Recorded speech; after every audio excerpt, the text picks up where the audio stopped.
La semaine dernière, Mark Zuckerberg annonçait que le groupe Facebook allait changer de nom pour s'appeler Meta. C'est une bombe atomique. Comment l'un des plus grands groupes mondiaux en termes de tech peut changer de nom pour un produit, un service qui va sortir que dans quelques années, voire même décennies? Honnêtement, c'est du jamais vu. Et du coup, on va voir aujourd'hui quelles sont les raisons de ce changement et on analyse ça ensemble. Allez, let's go les gars. This is Elon Musk. Avant de parler stratégie et de l'énorme coup de pub qui est devenu Facebook change de nom, on va rapidement parler en fait de la keynote. Donc qu'est-ce que c'est la keynote? C'est la présentation qu'a fait Mark Zuckerberg dans laquelle il explique pourquoi le groupe change de nom et en quoi consiste Meta.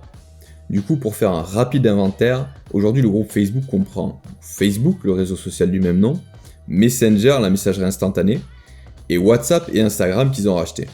Il explique au cours de cette présentation que le groupe allait changer de nom pour s'appeler Meta, qui fait référence au Metaverse. Du coup, c'est un univers parallèle, donc la notion elle avait été développée dans un ouvrage de fiction il y a quelques années. Du coup, la volonté de Mark, ça va être de créer un réseau social à la frontière entre le réel et le numérique. Du coup, ceux qui vous diront que en fait le but ça va être de créer quelque chose à la Ready Player One où en fait les gens vont être dans un univers complètement 3D et juste avec leurs lunettes, c'est vrai sans être vrai en fait.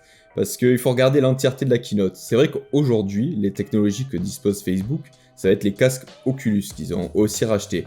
Les casques Oculus, ça va être des casques de réalité virtuelle que tu places devant tes yeux et qui vont te permettre en fait de voir dans un monde virtuel 3D.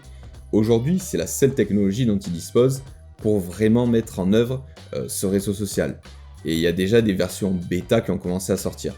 Ceci dit, le véritable objectif de Mark, comme il l'explique un peu plus loin dans la vidéo, ça va être vraiment de développer presque des lunettes en fait comme on a aujourd'hui, forcément peut-être un peu plus épaisses, et de développer à fond en fait tout ce qui est en termes de réalité augmentée. Donc en fait la réalité augmentée c'est par exemple aujourd'hui ça existe sur les téléphones, ça va être quand tu filmes le réel mais qu'il y a des objets 3D qui apparaissent dedans. Donc on pourrait techniquement mettre nos lunettes et avoir des espèces de projections 3D un petit peu comme les pilotes de chasse. C'est vrai que c'est une technologie super intéressante que Google avait déjà commencé à développer avec les Google Glasses. C'est un super projet que j'avais vraiment suivi.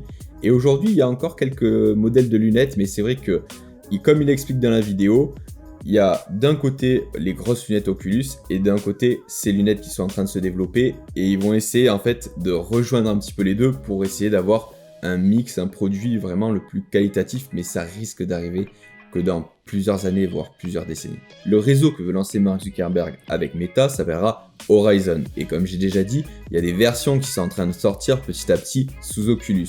Donc on aura notamment Horizon Workroom pour les réunions en distanciel, ou même Horizon World qui s'adressera à la cible principale de l'Oculus aujourd'hui, qui sont les gamers.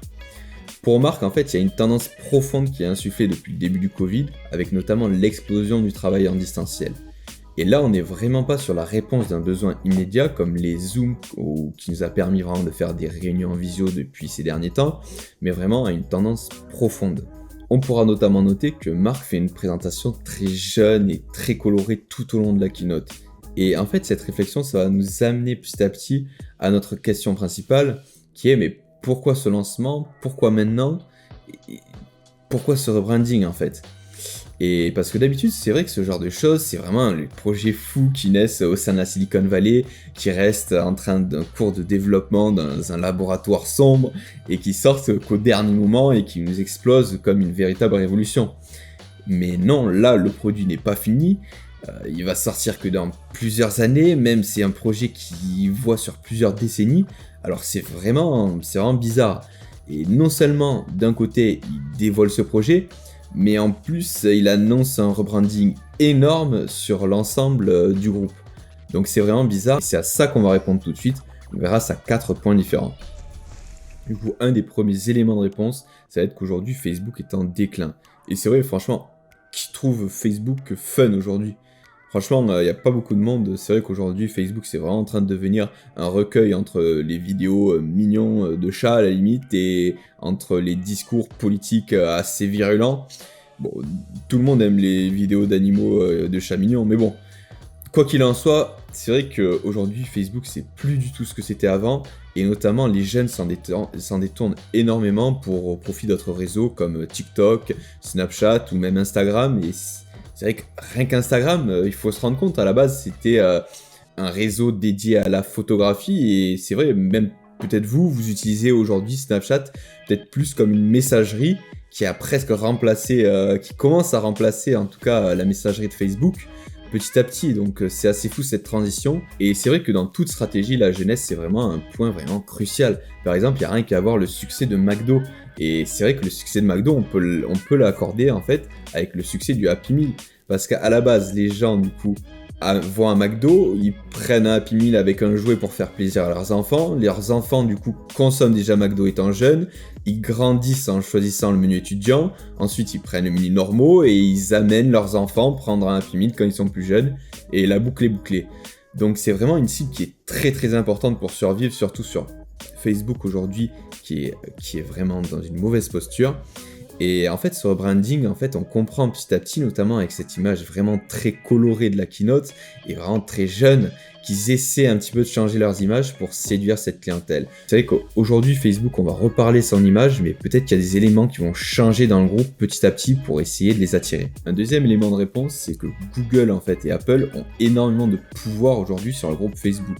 Parce que leurs applications, que ce soit Facebook, Messenger, Instagram ou WhatsApp, en fait, on les consomme exclusivement sur nos téléphones, donc sur iOS ou sur Android, qui appartiennent respectivement à Apple et à Google. Et si demain ils devaient rentrer en litige avec ces grands groupes et qu'ils décidaient de retirer leur application carrément, ce serait la fin. Et puis même, par exemple, bon, sans en arriver jusque-là, il y a eu des mesures comme cette année, il y a eu l'App Tracking Transparency. Si vous êtes utilisateur d'iOS, vous avez dû recevoir une notification qui vous demande si vous voulez accepter en fait la collecte de données de vos informations personnelles par les applications. Et du coup, ça a rendu pour Facebook la collecte de données beaucoup plus difficile et ça leur a mis un gros coup en fait pour toute leur publicité.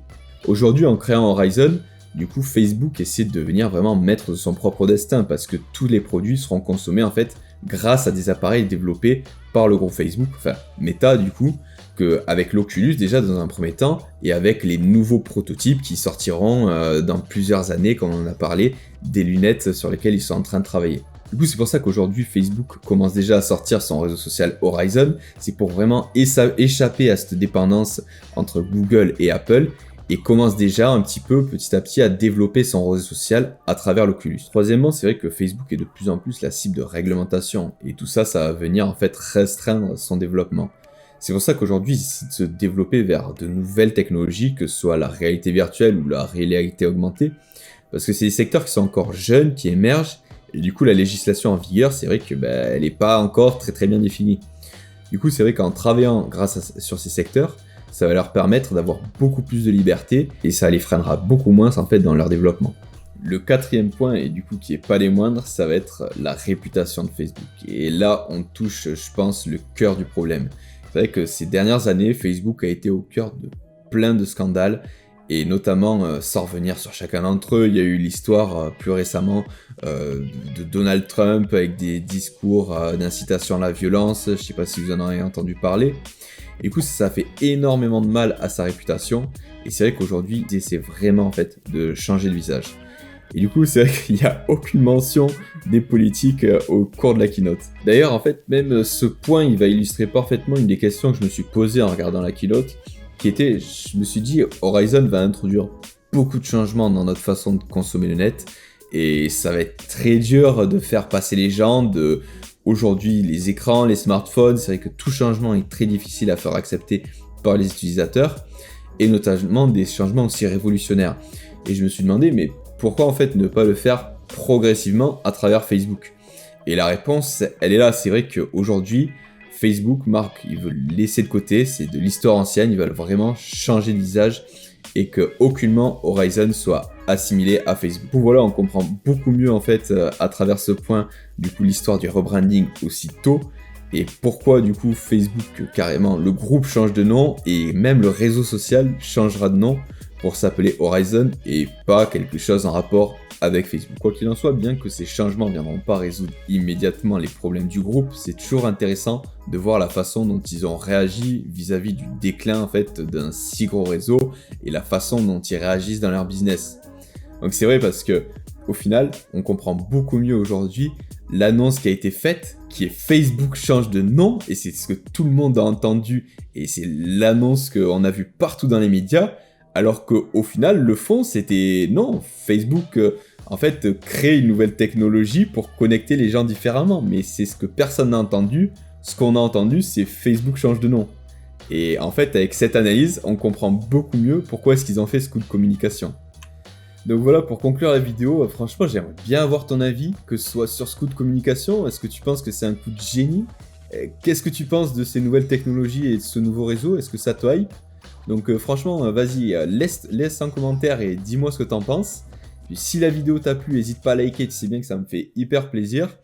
Et puis voilà, abonne-toi, je sors une vidéo par semaine, comme ça tu les louperas pas. Et puis ça m'a fait super plaisir. À la semaine prochaine. Let's go.